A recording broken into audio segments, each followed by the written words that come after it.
નમસ્કાર, સ્વાગત છે તમારું માઇસ કુકિંગમાં. તો ચાલો મિત્રો, આપણે આજે રીંગણા બટેકાનું શાક બનાવશું.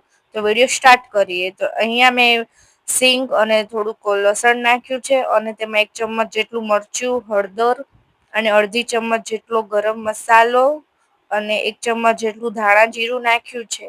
હવે તેમાં સ્વાદ પ્રમાણે મીઠું નાખ્યું, તેને આપણે ક્રશ કરી નાખશું. ત્યારબાદ આપણે કુકરમાં અડધી વાટકી જેટલું તેલ નાખ્યું છે. ત્યારબાદ એમાં 1 ચમચ જેટલી રાઈ અને અડધી ચમચ જેટલી હિંગ નાખી છે. તો અહીંયા જે આપણે મસાલો રેડી કર્યો તો તે નાખી દઈશું અને હલાવી દઈશું. ત્યારબાદ આપણે અહીંયા 1 ટમેટું નાખ્યું છે, તેને હલાવી દઈશું.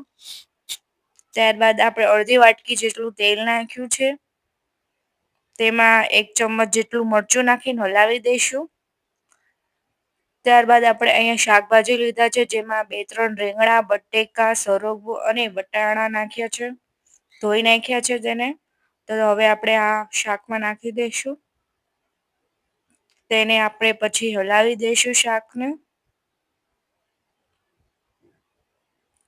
ત્યારબાદ આપણે અહીંયા મેં અલગથી વટાણા નાખ્યા છે શાકભાજીમાં. ત્યારબાદ આપણે 1 ગ્લાસ પાણી નાખશું, તેને હલાવી દઈશું. ત્યારબાદ ફરીથી આપણે અડધો ગ્લાસ પાણી નાખશું. પછી તેને કુકર ઢાંકી દઈશું અને 10-15 મિનિટ થવા દઈશું. તો મિત્રો, અહીંયા આપણું એકદમ કાઠિયાવાડી જેવું રીંગણા બટેકાનું શાક રેડી થઈ ગયું છે. જો તમને વિડીયો ગમે તો લાઈક કરજો અને ચેનલને સબસ્ક્રાઈબ કરજો, શેર કરજો.